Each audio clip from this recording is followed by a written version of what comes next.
I'd like to bring your attention to some of the new. And this is important to us right here. These are 4 books that are written by brothers of the craft. And we encourage anybody that has publication to let us know. And we would like to put it in the history and archives for prosperity's sake. Unlocking Potential, Hildebrand Pelzer. This is a gentleman who signed the book. And if I'm not mistaken, from the Harrisburg area? No, he's a past master of Bethel Lodge 47. Bethel Lodge 47. Yes. Frontline Human Services Delivery, 1970 to 2011, by Bill Simons, member of Light Elmo Lodge number 45. 800 Sayings by Old Folks Who Raised Us, Dr. William Rocky Brown. Franklin Lodge 58. Yes.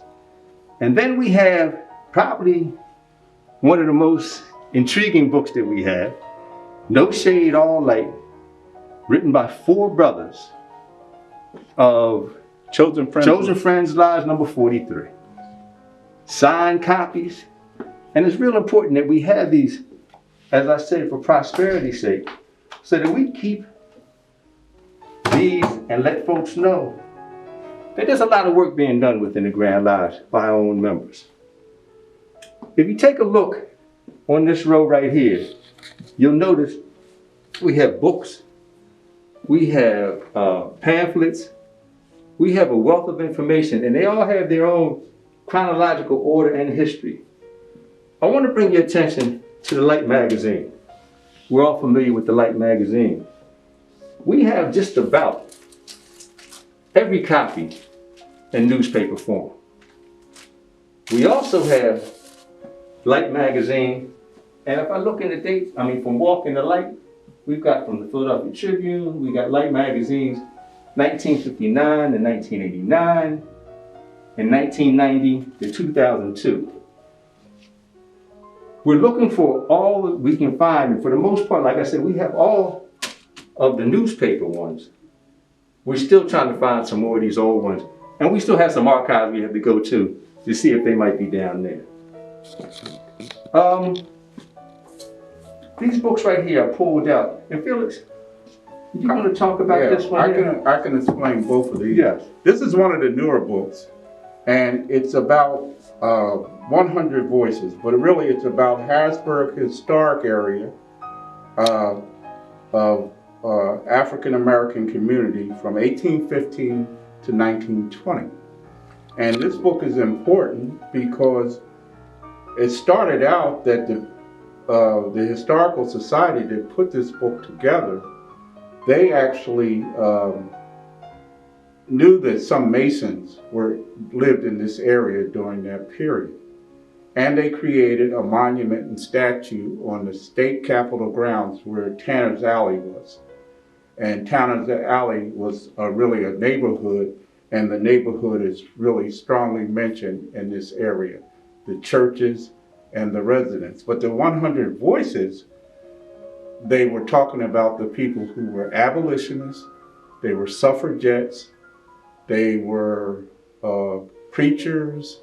They did everything in this historical Black community in Harrisburg. As we got the book, we were able to identify 5 of our Grand Masters from Chosen Friends Lodge are listed in the 100 voices of this book. And we also identified a lot of their relatives are in the book, and most of the men in the book, out of 66 men and 34 women, most of the men, at least 30 of them, were in Chosen Friends Lodge number 43 and Paxton Lodge number 16 in the Harrisburg area. So that's why it was almost like finding a gold mine. And we purchased this book. This book cost $10. You could have got it at Walmart, Amazon, and it went along with the dedication of the statue along the south lawn of the state capitol ground where Tanner's Alley actually started, and the neighborhood is gone because of eminent domain, and the state actually took that area over. and the neighborhood sort of disappeared. But very important book, really talking about Masons from Chosen Friends Lodge and Paxton Lodge in Harrisburg. One of the people in here also was a Reverend John Quincy Adams. Not John Quincy Adams, the president. That was our John Quincy Adams. He's in here. He was one of the 100 Voices. He was the Grand Chaplain when we dedicated our Lingelstown property, which is 8 miles east of Harrisburg. And so he is actually listed in this book. But we have another book about Harriet Tubman. And of course, this became popular when Harriet, the movie, came out last year. And back in, I believe, 2019. And in this book by Milton Stinnett, we have a John Quincy Adams who, at her memorial service, Reverend John Quincy Adams, and he eulogized what everyone called Aunt Harriet in this book. So he was very instrumental in getting the Lingelstown property. He got it from the Elmira Cemetery Company. It was dedicated in 1909 with another one of his lodge members who was Grand Master, James W. Grant. And of course, we have a lodge named after James W. Grant. And his wife is also in this book. And his wife was Hattie Sinclair Grant. And she was the first Grand Matron of Pennsylvania Grand Chapter, which eventually became Deborah Grand Chapter today, as we know it. So a lot of history right here, and especially in the central area in Harrisburg. We have the books to prove they existed, and we also have photos and everything. So, also, when we talk about some of the books that we have over in this section here and this section here, if you take a note down here in the far right-hand corner, there's a 175th anniversary book. That was the first publication we put with 175 years of Prince Hall Masonry. That happens to be the hardback cover, and I think the initial ones were numbered, and I think we have a couple of those, but a lot of people in the craft have those. They even put it in a softback cover, and I'm still not sure whether or not those are still in publication. yeah, well, we have it really behind there. Yeah. You can't see it, but Right. it's sitting behind you. Now the book to the left with the white cover is our 200th anniversary. That book right there should be in everybody's library. That book has so many illustrations and commentary about Prince Hall Masons from the 200 years.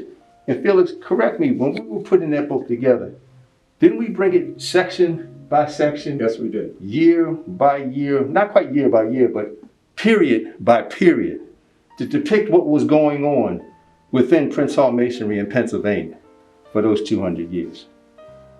Felix, the dedication? Yes, and here is one of we call them broadsides. And the broadside down there is actually the dedication of the Masonic home in Lingelstown. We had a Masonic farm, home, and orphanage in Lingelstown in 1909. Again, as previously mentioned, Reverend John Quincy Adams was the Grand Chaplain. The other Grand Chaplain was Robert Williams. He was the Grand Junior Warden at the time. Well, he was Grand Chaplain at the time, but he became the Grand Junior Warden just a few years later. We also have the dedication of this building. We have a book about the dedication of this building, 4301. And we also have our urn that during the years or administration of past Grand Master Thomas Lashley, the mortgage was actually burned and the ashes are in that urn. And so we wanted to certainly display those. As we move along, of course, we have plenty of reference material in books. One of the things I do want to, and I don't want it to escape, is we have a rare find in when we were searching for many of the things, we were abolitionists, and we're going to talk about that in this section of the wall, but we were abolitionists, and we really partnered up with many Quakers and people who wanted to see that slavery came to an end. And this is William Lloyd Garrison's newspaper called The Liberator.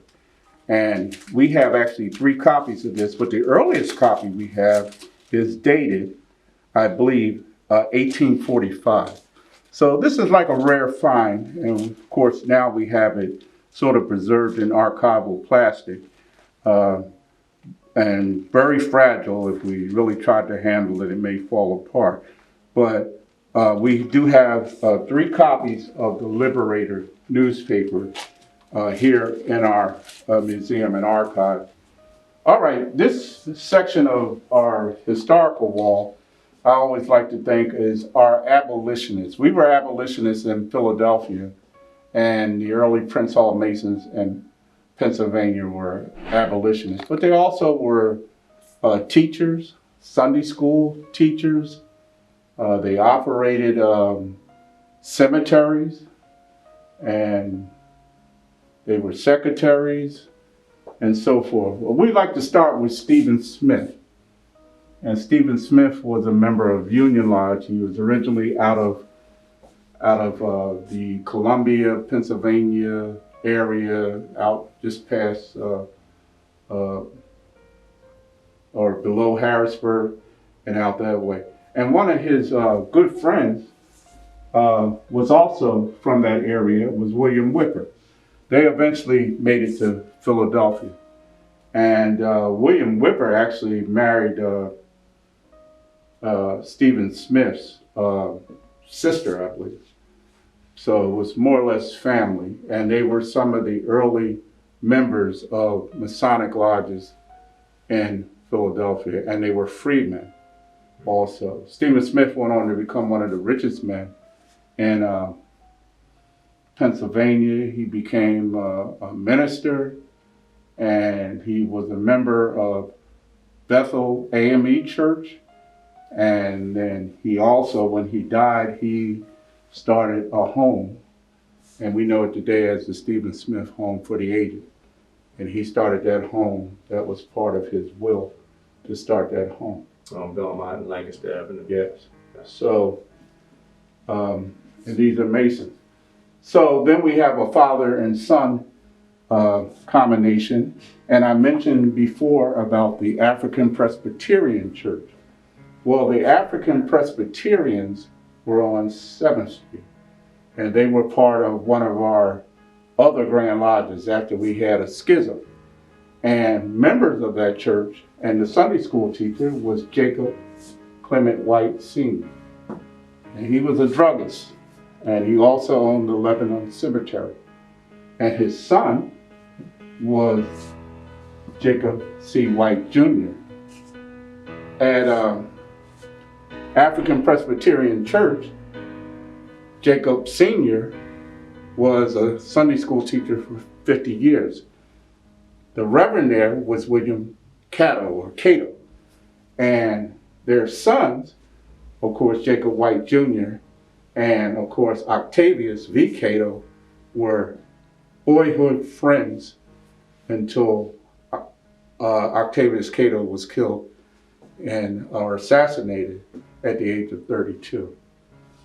They both ran the Pythian baseball team, whereas Jacob Jr. was the secretary, and Octavius Cato was a star shortstop.